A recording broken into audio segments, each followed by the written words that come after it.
Hello guys, welcome है आपका मेरे चैनल सिंपल स्टडी पे। आज मैं आपके लिए बहुत ही बढ़िया और इंटरेस्टिंग टॉपिक लेके आई हूँ, जो है एटम्स एंड मॉलिक्यूल्स। ये चैप्टर बहुत ही बढ़िया है। इसको अगर आप ढंग से पढ़ोगे तो ये आगे जाके आपको बहुत ज़्यादा सहायक होगा और ऊपर से बहुत हेल्पफुल होगा। और सारे के सारे ज़्यादातर क्वेश्चंस ऑलमोस्ट, अगर आप एटम्स एंड मॉलिक्यूल्स नहीं समझते हैं तो इसका मतलब आप कुछ भी नहीं कर पाएंगे 11th एंड 12th में। आपको आगे जाके बहुत दिक्कत होगी।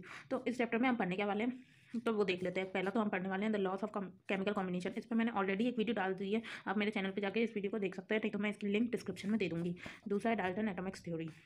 ये मैं आपको बताऊंगी concept of atoms, molecules and ions. ये होता क्या है, वैलेंसी ऑफ एन एलिमेंट क्या होती है, concept of atomic mass and molecular mass, symbols of elements and formula of compounds, mole concept and related calculation.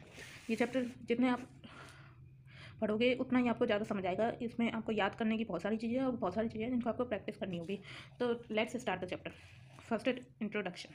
तो इंट्रोडक्शन देते हैं। ये जो एटम है वो वर्ड आया कहाँ से, संस्कृत में से लिया गया। ये 500 BC में से ये वर्ड लिया गया था।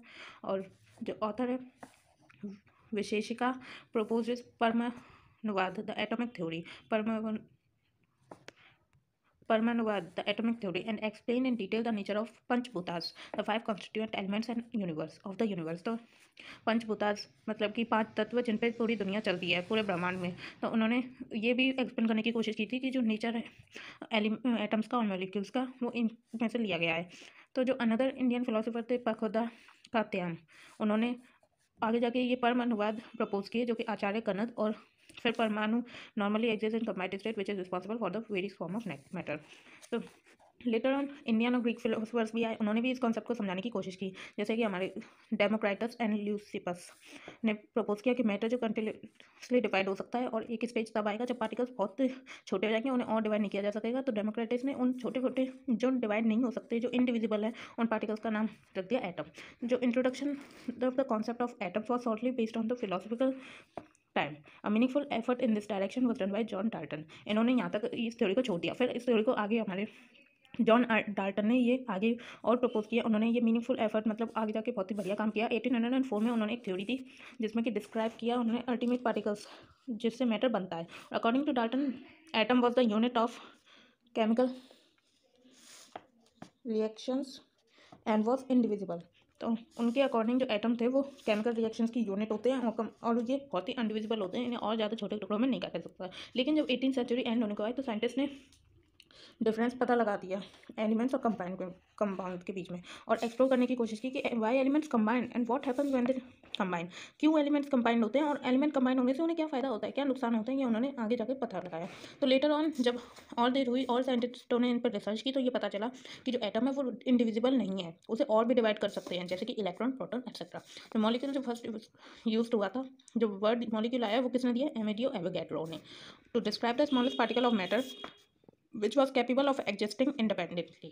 तो मॉलिक्यूल एक वर्ड दिया था एमेडियो एवोगैड्रो ने, उन्होंने ये डिस्क्राइब किया था कि जो स्मॉलेस्ट पार्टिकल मैटर का है वो रियली में मॉलिक्यूल है और यही इंडिपेंडेंटली एग्जिस्ट कर सकता है। According to Avogadro, molecules were composed of 2 or more atoms of the same type or different type.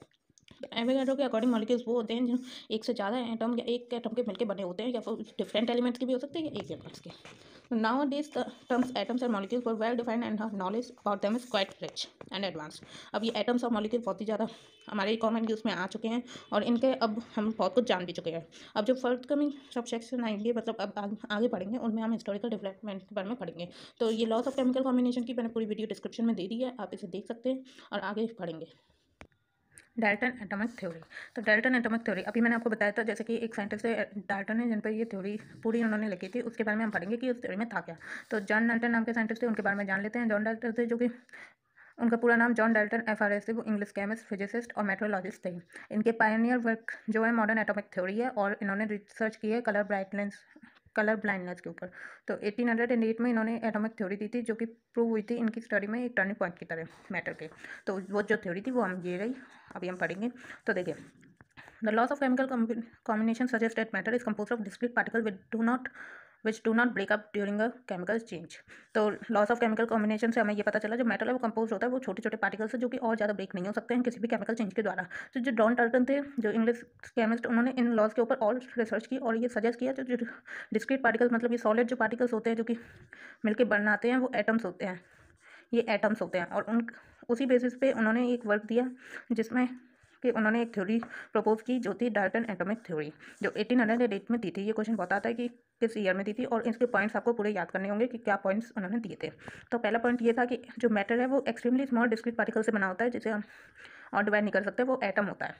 उसका नाम उन्होंने एटम रखा। और फिर जो atom of a particular element, और इन्होंने कहा जो भी एक एलिमेंट होता है उसके जो एटम्स होते हैं वो सारे आइडेंटिकल होते हैं, मतलब एक से होते हैं, मतलब ये सारे सेम साइज़ के होंगे, सारे सेम शेप के होंगे, सारे सेम मास के होंगे, और सब में केमिकल प्रॉपर्टीज़ भी सिमिलर होंगी। जैसे कि हाइड्रोजन के सारे एटम्स हैं वो सारे जो भी होंगे उनका एक ही साइज होगा, एक ही शेप के होंगे, एक ही मास होगा, और एक ही केमिकल प्रॉपर्टी शो करेंगे। और तीसरा पॉइंट जो उन्होंने दिया था वो कहा था कि एटम जो एक एलिमेंट के होते हैं वो दूसरे एलिमेंट के एटम से सारे तरीके से डिफर करते हैं। मतलब अगर मैं लिथियम या बेरिलियम किसी को भी लूँगी तो उनमें से जितने भी एटम होंगे वो सारे हर एक रेस्पेक्ट में, मतलब हर तरफ से एक दूसरे के एटम से बिल्कुल अलग होंगे, या तो वो शेप हो सकता है, साइज, मास और केमिकल प्रॉपर्टीज़। जो उन्होंने चौथा पॉइंट दिया था वो था कि एटम्स जो होते हैं वो इंडिविजिबल होते हैं, उन्हें और ज़्यादा डिवाइड नहीं किया जा सकता। पांचवा पॉइंट दिया था एटम्स आर इनडिस्ट्रक्टिबल, मतलब ये ना क्रिएट किए जा सकते ना ये डिस्ट्रॉय किए जा सकते।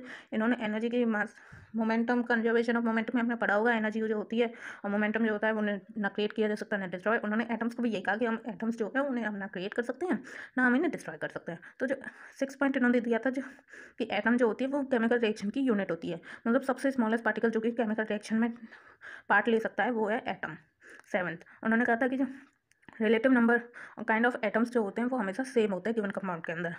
8 पॉइंट उन्होंने दिया था जो एलिमेंट होते हैं डिफरेंट एलिमेंट्स के, एटम्स जो होते हैं डिफरेंट एलिमेंट्स के वो कंबाइन होते हैं, वो भी फिक्स, सिंपल और होल नंबर रेशियो में, तो जो कि कंपाउंड एटम्स बनाते हैं जिन्हें आजकल हम मॉलिक्यूल्स कहते हैं। तो ये जो थी वो थी हमारी डाल्टन एटॉमिक थ्योरी। तो आइए अब हम देखते हैं कि जो डाल्टन एटॉमिक थ्योरी थी उनमें जो एक्सप्लेनेशन क्या दिया गया था लॉस ऑफ केमिकल कॉम्बिनेशन से। ठीक है, तो ये क्वेश्चन 9th में बहुत ही इंपॉर्टेंट है, मतलब कि ज़्यादातर क्वेश्चन 3 to 4 मार्क्स का ये क्वेश्चन आ जाता है कि लॉस ऑफ केमिकल कॉम्बिनेशन से बेसिस बताइए डाल्टन एटॉमिक थ्योरी के, वो कैसे उन पर रिलेट कर रहे थे। तो आइए पढ़ते हैं। इसमें पहला लॉ हमसे पूछा जाता है कि explanation of the law of conservation of mass. Law of conservation mass of कहाँ से हुआ था, लेकिन इसमें हम बता सकते हैं कि according to Dalton atomic theory atoms are indivisible and indestructible, मतलब जो एटम है वो ना क्रिएट किए जा सकते हैं ना डिस्ट्रॉय किए जा सकते हैं, ना ही वो डिवाइड किए जा सकते हैं। इसलिए केमिकल रिएक्शन में जो रिएक्ट करते हैं प्रोडक्ट बनाने के लिए, since atoms are indestructible and indivisible different types of atom present in the molecule of reactants must be present in the same number of the molecule of and products. तो इन्होंने जो कहा था कि एटम्स को ना क्रिएट कर सकते हैं ना डिस्ट्रॉय कर सकते, तो इस हिसाब से तो जो हमारे रिएक्टेंट्स होंगे वो प्रोडक्ट्स के सारे एटम्स के बराबर होंगे। तो ये हमारा लॉ ऑफ कंजर्वेशन ऑफ मास भी कहता है कि जितना मास यहाँ रिएक्टेंट्स की साइड होगा उतना ही मास प्रोडक्ट्स की साइड होगा। तो ये था law of conservation of mass का एक्सप्लेनेशन। अब आता है लॉ ऑफ कांस्टेंट प्रोपोर्शन। उन्होंने लॉ ऑफ कांस्टेंट प्रोपोर्शन को कैसे एक्सप्लेन किया। According to Dalton atomic theory atoms जो होते हैं वो डिफरेंट एलिमेंट्स के कंबाइन करते हैं, वो भी फिक्स, सिंपल और होल नंबर रेशियो में मॉलिक्यूल बनाने के लिए। यही हमने लॉ ऑफ कांस्टेंट प्रोपोर्शन में पढ़ा था। तो इससे हमें ये पता चलता है कि डाल्टन जो थे उन्होंने पहले ही थ्योरी दे दी थी, उसमें सब कुछ बता दिया था, उसके बाद ये सारे लॉ ऑफ केमिकल कॉम्बिनेशन आए थे जो कि डाल्टन एटॉमिक थ्योरी से उठाए गए थे। तो हम ये पहले बोल सकते हैं कि पहले ही डाल्टन एटॉमिक थ्योरी ने ये सब कुछ हमें बता दिया था, उनका स्पेसिफिक नाम रख के हमें अलग से लॉ पढ़ाए गए। हम इसको कैसे समझ सकते हैं। तो हमने वाटर मॉलिक्यूल लिया और जो कि हाइड्रोजन और ऑक्सीजन से बना होता है, 1:8 होता है, जिसका मास बाई मास इनका रेशियो 1/8 होता है। जब हाइड्रोजन एटम्स और ऑक्सीजन एटम कंबाइन करते हैं वाटर बनाने के लिए तो इनके रिलेटिव नंबर 2 and 1 आता है। इसी और फार्मूला फिर इनका, इसलिए इनका फार्मूला वाटर का H2O है। जो ऑक्सीजन एटम है वो 16 टाइम हैवियर है मास से हाइड्रोजन के, इसलिए the ratio of this elements by mass water is 1:8। जैसा हमने पहले बता दिया था water can be obtain from several sources but is respective of the source of, कहीं से भी उठाओ वाटर तो एक ही चीज़ होगी, हाइड्रोजन और ऑक्सीजन के रेशियो से मिलकर बना होता है। तो इसका हमेशा रेशियो 1:8 होता है। तो इसका मतलब कांस्टेंट प्रोपोर्शन में भी हमें यही पढ़ाया गया था। अब ये देखते हैं limitations of Dalton atomic theory. क्या क्या लिमिटेशंस थी, क्या ऐसा गलत बता दिया, कैसे फेल हो गई Dalton atomic theory. Dalton atomic theory ने बहुत सारे केमिस्ट को चौंका के रख दिया था। ये पहला सक्सेसफुल अटेम्प्ट था जो कि सारे लॉस ऑफ केमिकल कॉम्बिनेशन को अच्छे से एक्सप्लेन कर पा रहा था। इन्होंने आइडिया भी दे दिया था कंपोजिशन का, मैटर कैसे होता है, और इन्होंने लेकिन इस थ्योरी को भी गलत साबित कर दिया गया। कैसे, पहला तो ये कि ये जो डाल्टन एटॉमिक थ्योरी थी वो ये एक्सप्लेन नहीं कर पाई कि कैसे, क्यों और कैसे ये एटम कंबाइन करते हैं कंपाउंड बनाने के लिए, मॉलिक्यूल्स कैसे बन जाते हैं, एटम कैसे कंबाइन करते हैं। दूसरा कि ना ये एक्सप्लेन कर पाए कि नेचर क्या होता है फोर्सेस पे जो कि एटम्स को एक साथ बांध के रखता है कंपाउंड में। तीसरा, ना ये एक्सप्लेन कर पाए कि why atoms can not exist, वो अपने आप फ्री स्टेट में क्यों नहीं एग्जिस्ट कर सकते, उन्हें हमेशा मॉलिक्यूल बन के रहने की क्यों जरूरत पड़ती है। Why compound atoms exist freely, compound atoms क्यों हमेशा एग्जिस्ट कर लेते हैं फ्रीली, मॉलिक्यूल्स क्यों बन जाते हैं। तो ये थे हमारे डाल्टन एटॉमिक थ्योरी। और अगर आपको मेरी वीडियो पसंद आई हो तो लाइक शेयर सब्सक्राइब जरूर करना। आगे मैं आपको एटम और साइज ऑफ एटम वगैरह सब कुछ बताऊंगी, अगली मैं वीडियो डालूंगी उसमें। Thank you.